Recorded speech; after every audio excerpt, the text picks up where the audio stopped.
hello. Welcome to the episode of the GSMC Wrestling Laureate podcast brought to you by the GSMC Sports Network. I'm your favorite wrestling fan here, Eric Rodriguez. Hoping you guys had an amazing, beautiful, lovely, safe weekend with your loved ones. Hopefully you guys, got your fix in terms of, college basketball. I was never a college basketball kind of guy. Recently been, kind of turned on to it a little bit. But that's basically what's on TV nowadays. No, I'm just kidding. It's pretty damn entertaining. Pretty damn entertaining, especially, for you betting folks out there. It seems like the 1, 2nd, 3rd, 4th seeds, a lot of you people were expecting dogs to, get you some money, but unfortunately that was not the case. This is actually the first time in college basketball, one of the first times in college basketball history that, you didn't really get your shocker, like a Cinderella story kind of thing. But we are still young. We are down to our elite 16. What a noob, right? No, to our sweet 16. So we're basically there. A lot of good teams out there. Hope you guys are enjoying a lot of awesome college hoops. But those who are here for wrestling, obviously, we are building up to WrestleMania, guys. We got 26 days until our Super Bowl, to our March Madness, to the World Series, to the Stanley Cup. WrestleMania 41 in Las Vegas, Nevada. Can't wait to get into it. Can't wait to, watch it. Can't wait to share my feelings. Can't wait to hear what you guys have to say in terms of, the shows of shows that is WrestleMania. It's, come to think of it, it's kind of crazy to think that, the Super Bowl, obviously the NFL is predominantly, in American culture. All around the world, wrestling, WWE, WrestleMania is like on if you ask everybody around the world, if you had a sample size, like if it's like a, nice little snowball, what is it? Oh, dang it. I learned this in research, and my communications professor would hate me right now. But anyways, you ask about 100 people, from 100 different countries, and, about the Super Bowl, you'd probably get like maybe, I would say, less than 10% of people being like, you know what, I'd rather watch the Super Bowl than watch WWE WrestleMania, and which is kind of crazy, but that's, obviously WWE going major worldwide, especially with this deal on Netflix. So, if you're not a wrestling fan, make sure you dig your teeth into it, give it a shot. I would give it a shot 1,010%. So, first and foremost, listen to this guy, your favorite wrestling fan, live every Monday night, 8 p.m. Pacific time, 11 p.m. Eastern time on the GSMC Sports Network, GSMC Podcast Network on YouTube. So make sure you guys Superman punch that like and subscribe button to the show so you guys can get some cool notifications when we go live with our shows. All right, so without further ado, we have a pretty loaded show today. We're going to talk about some WWE Monday Night RAW. We're going to talk about SmackDown. We're going to talk about WWE Evolve. I have my top 10 women who are basically going to make their way up into the main roster in a matter of time. Can't wait to see that happen. In our fourth segment, we got Rob Van Dam, the ECW legend. Could have been something bigger than he was in WWE. And I'm not trying to, crap on, Rob Van Dam at all. But mistakes were made during his career, and he could have been so much better. He could have been such a huge wrestling icon. He obviously he is a WWE Hall of Famer. But, the way his kind of life went down after, getting busted in possession of marijuana, it was, kind of a downhill spree from there. We'll get into it in our fourth segment. In our fifth segment, we have St. Patty's Day talk. Obviously, St. Patrick's Day was a week away. So those obviously, happy late St. Patrick's Day. We're going to talk about wrestlers who are in danger of missing, WrestleMania, the grandest stage of them all. We'll get into it. But first and foremost, of course, I want to remind you guys to go ahead and hit up that tips and donations link. Also, hit up that super chat. But if you got a burning question or hot take in terms of the world of professional wrestling, we are all ears. Here at the GSMC Sports Network, we're dying to know. We're eager to find out how you guys feel about the subject matter. We want to make sure that you guys feel like your voice is part of the mix, so don't be shy. Drop your thoughts inside that chat. And if you really want to make sure your comment, question, or concern gets addressed on air, why not use that super chat button? Also, it's a great way to support the channel. Support all these amazing, passionate podcasters who definitely love 1,010% to entertain you guys, to give you guys 1,010% absolutely FREE free sports content, no subscriptions. Well, obviously subscribe to the channel, but you don't have to, ESPN Plus, all that other stuff. You don't have, it's absolutely free. Why not? Hit that subscribe button. What do you got to lose? Plus, it's, going toward a great cause. We are super grateful for each and every one of you guys who joins us here daily on the GSMC Sports Network. We are obviously, your support makes all the difference. So let's keep the conversation going. Let's get this party started. Send in those super chats, those super stickers, because you guys are super awesome. And together we will make sure this podcast is bigger, better, and stronger than ever. Once again, if the super chat is not your thing, go ahead and hit up that tips and donations link at the GSMCpodcast.net. Tell me what you like, tell me what you don't like. Just remember to Superman punch that like and subscribe button to the show because Eric said so. I'm just kidding. No, obviously Stone Cold Steve Austin reference. I don't know if I butchered that or not, but just kidding. No, definitely want to make sure you guys, like, subscribe, follow the show so we can talk about some awesome wrestling content all the time. Drop your thoughts inside the comment, even when the videos are published. Can't wait to get back to you guys 1,010%. I am your favorite wrestling fan. I feel like I'm forcing that on you guys. Make me feel loved. I'm just kidding. No. Let's go and start on to some WWE Monday Night RAW talk. So, like I said, we are 26 days away from the grandest stage of them all, WrestleMania, going down in Las Vegas, Nevada, at the Allegiant Stadium, home of the Las Vegas Raiders.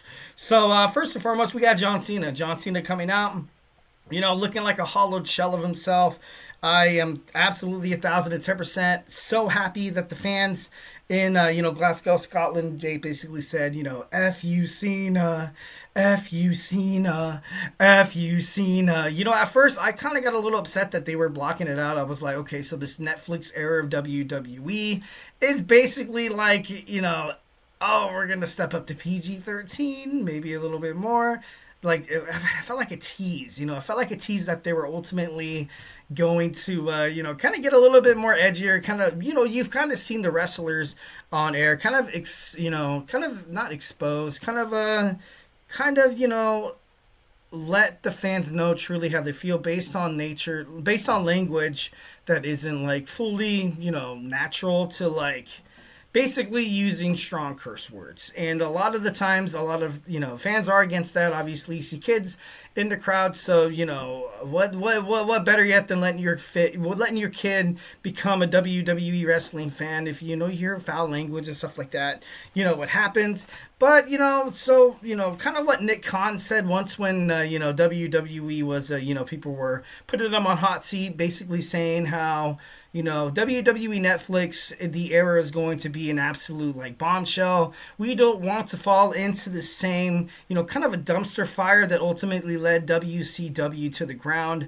We want to maintain, our values. We want to maintain a family audience. We want to maintain basically a future generations of kids tuning into the show. And you're not going to get that with, foul language or, blood or, obviously AEW with like, syringes to the mouth and stuff like that.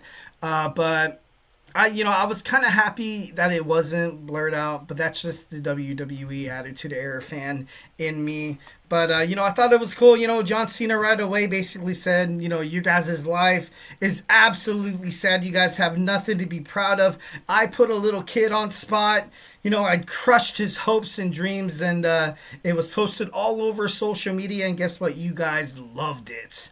And, he's right. He's right 1,010%. Something that John Cena is doing really well with his character turn is that, the fans have always kind of, not always, but, I went to a WWE No Mercy event back in 2016. 2016. Um, and he was fighting. I think he was fighting Roman Reigns. And then, no, damn it, no, it was another PLE. But anyways, he was fighting Roman Reigns, and the fans started chanting like, "Who cares?" They're like, who cares? Like, let's go Cena. Then people would be like, "Who cares? Let's go Roman." And we would be, I was watching these two wrestlers kind of go at it, giving it their all, obviously 1,010%. And, just hearing the fans kind of get into it, obviously Roman Reigns being forced down the WWE Universe's throat by Vince McMahon, which was pretty bad. The only thing that, like, kind of brought Roman Reigns to superstardom, and a lot of people will disagree with me on this, but I feel like 1,010% Roman Reigns didn't fully become the wrestler, didn't fully become an icon in terms of the wrestling world until he did turn heel, and he speared the crap out of the Fiend, and won the Universal Championship, and he stuck his claim in WWE, and that's something that a lot of fans ultimately did not like.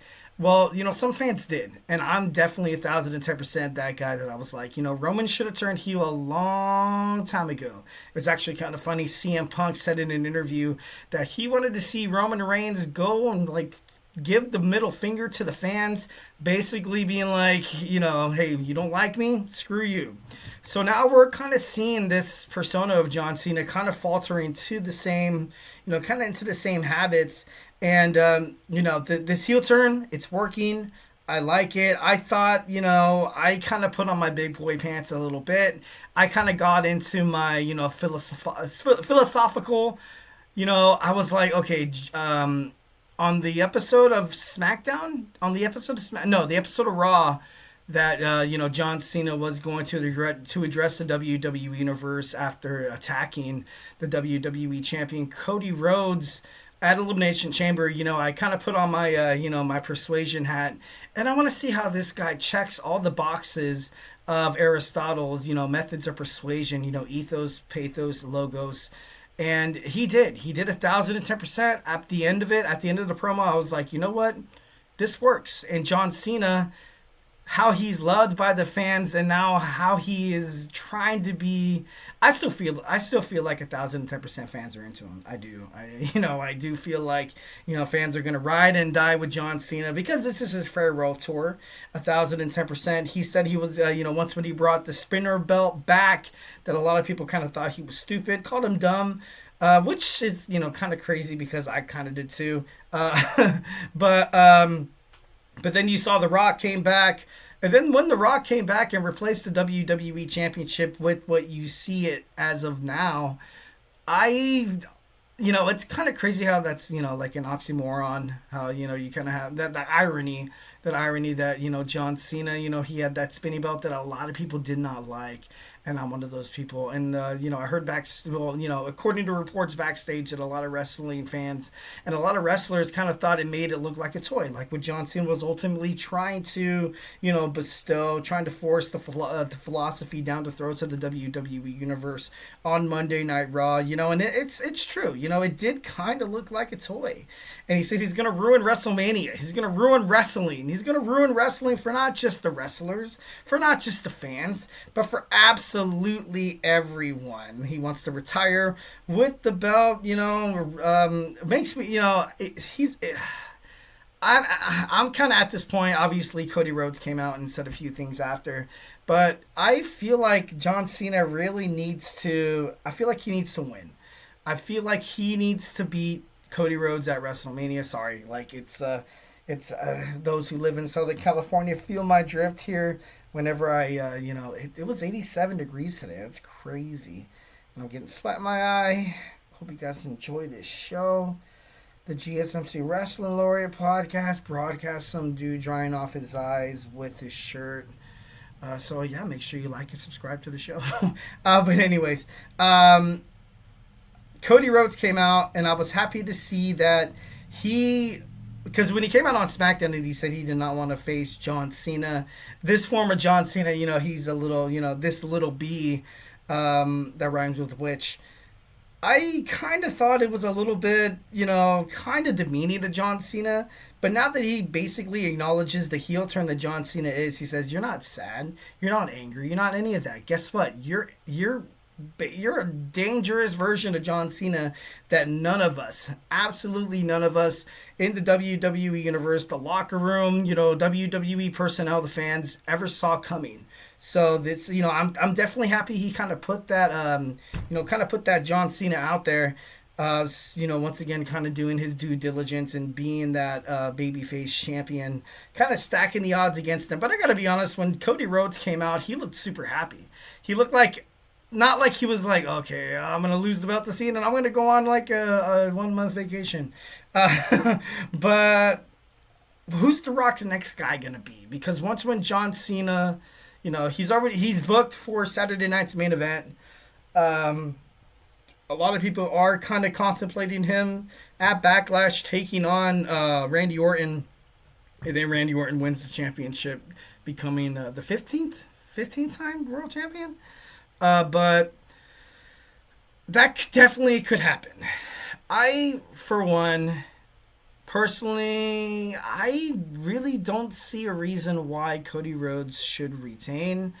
I feel like at WrestleMania you're going to see somebody get involved, and I feel like that somebody will be The Rock's next pawn, his next guy, and then John Cena is going to maybe John Cena kind of has a redemption story. Every villain kind of has one.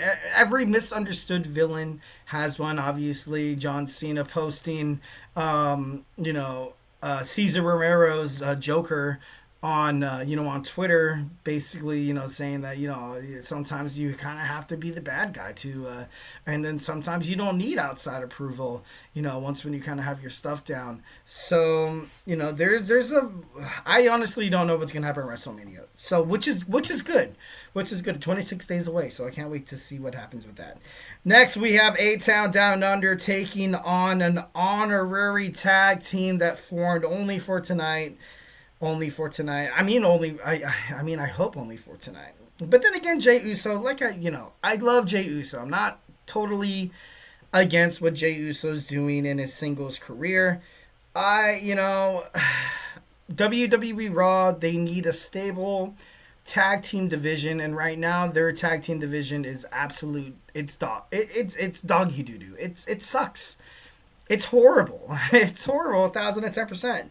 And, I love Gunther as the World Heavyweight Champion, and I know a lot of people are really into Jey Uso, but he kind of might be that, that flavor of the month kind of thing. I don't know, obviously he teamed up with his brother Jimmy. They took down A-Town Down Under. Gunther into sneak attack. You saw Jey Uso miss the spear. On SmackDown, you saw him miss that over-the-top rope flip. And it just... obviously they're mistakes, and I hate using the word botches because, obviously these wrestlers put a lot on the line in terms of their health and all that. But, it was, didn't really paint a really good picture of what Jey Uso is or what he will be in terms of, being the face of WWE Monday Night Raw with the World Heavyweight Championship. Maybe he might find a way to go to SmackDown, presented by the USA Network, and then maybe you see the WWE champion John Cena, when he retires with it. Then you see something go down on Monday Night Raw. I'm not too sure. But, Jey Uso, like I said, 1,010% respect him. But as the WWE World Heavyweight Championship, taking the strap off of Gunther, it's... I honestly, I don't want to see it. And, and it sucks because I know how Jey Uso, won the Royal Rumble. He's been working his arse off. I personally don't think he's WWE World Heavyweight Championship material. And, I'm not trying to rub anybody the wrong way or anything like that. In the future, I feel like maybe this Royal Rumble win was a year overdue. I feel like Triple H was a little wedged here. I feel like he was a little, in between a rock and a hard place to be like, okay, we took all year building up Jey Uso as a character, building up this main event Jey Uso, everybody, the Yeet and stuff like that when he comes out. And, Yeah, and I'm not trying to dog on WWE. It feels like the way that he is loved and the way that he gets such a huge ovation from the fans, and they get into like the whole yeeting and stuff like that. I feel like maybe that's the reason why they're putting the belt on him. But there's other qualities that I feel like Jey Uso still kind of needs to work on. I feel like he can cut a promo. He can cut a promo, but doing this whole thing about nobody believed in me and they said I couldn't do it. He's been lingering on that for about like 2 or 3 months right now. So I don't know. It's something like I said. This is a match that it's been building up since Saturday night's main event, and on Monday Night Raw next week he's taking on Jimmy Uso, Gunther. So hopefully something will come in fruition from there. El Grande Americano made his debut in WWE. The Spirit of Americano. I definitely love 1010% how LWO, Dragon Lee and Rey Mysterio were kind of upset at Chad Gable basically being like, hey man, you're a real jackass for doing this. But I get it. I like that they're doing something new with Chad Gable. Obviously, Chad Gable is a huge sensational talent in terms of the world of professional wrestling. When WWE brings in a lot of new talent, they go through Gable first. They have to make by analyzing the matches they have with Chad Gable, definitely shows a lot of potential. Definitely shows whether if it's worth keeping a star on the WWE Raw roster. But this whole Grande Americano thing, I didn't want them to take this thing, like, for me, I feel like this is like Chad Gable's last chance. And I don't know if you guys understand that. He had everything, with American Alpha, with, him and Jason Jordan, phenomenal tag team, but due to a lot of, frequent injuries, Jason Jordan was, forced to retire. And then you had Alpha Academy, with Tozawa, Dupree, Otis, and that kind of turned into a joke. American Made, who was basically made to put the Wyatt Six over, with Bo Dallas getting injured in the process. And you haven't seen the Wyatt Six on, so basically it's like, okay, why did we destroy the credibility of the Creed brothers, Ivy Nile and Chad Gable? I feel like Chad Gable has gotten the short end of the stick a long time ago. I feel like this is kind of Chad Gable's last chance to kind of be somebody in WWE. To be able to put yourself into a spot where you could challenge for the WWE Intercontinental Championship, where you can challenge for the United States Championship. WWE Championship, I don't really see that happening. I feel like you got the big guns, CM Punk, Seth Rollins, Drew McIntyre, Cody Rhodes, Roman Reigns. You have all those guys up there. And then the WWE World Heavyweights Championship, I feel like is up in the air. I feel like it is up in the air. Obviously, it is a secondary title. It falls right under the WWE Championship. So there's a possibility that Chad Gable could definitely do something with this character that could, propel him into something, better. More of a standard dominant role in the storylines in terms of WWE. We had the WWE Women's Intercontinental Championship match. Raquel Rodriguez losing to Lyra Valkyria. Nice clean roll up. Liv Morgan obviously attacks at the end, and then Bayley comes with the save. I kind of thought this storyline over and over again. I really did not have Bayley making the save. I thought it would be Becky.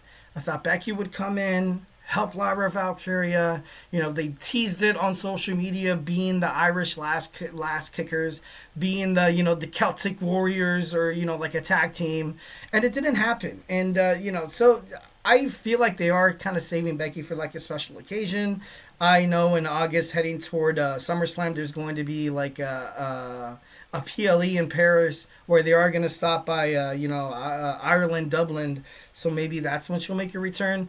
But, I don't see Becky Lynch making it back to WWE just in time for WrestleMania. Next, we have, Jimmy Uso basically, telling Jey Uso that, hey, you're in your own head, man. He was explaining the botches to Miss Spear, obviously, the top rope lead, basically saying that he can't beat Gunther. He's going to need that guy who won the Royal Rumble to ultimately help him and to kind of give him some motivation in beating Gunther at WrestleMania. We had, oh, by the way, Jimmy Uso slapped the crap out of Gunther backstage, and it looked surprising. Gunther kind of looked upset. He was like, oh, "Gotta go along with it.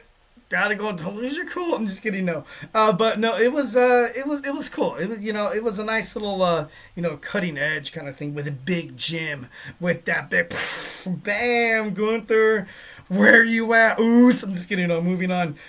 We had the Women's World Heavyweight Championship signing. Iyo Sky obviously wants to take on Bianca Belair and Rhea Ripley. Rhea Ripley does not. No, Bianca. Bianca does not want to take on Rhea Ripley and Iyo Sky in the match. Rhea Ripley saying that she wants her rematch, and I kind of knew it was going to come down to this, but obviously backstage you found out from Adam Pearce, a general manager of Monday Night Raw, that you're going to get Rhea, Iyo next week for the WWE World's Women's Heavyweight Championship, with the special guest referee being Bianca Belair, which is, we all know what's going to happen.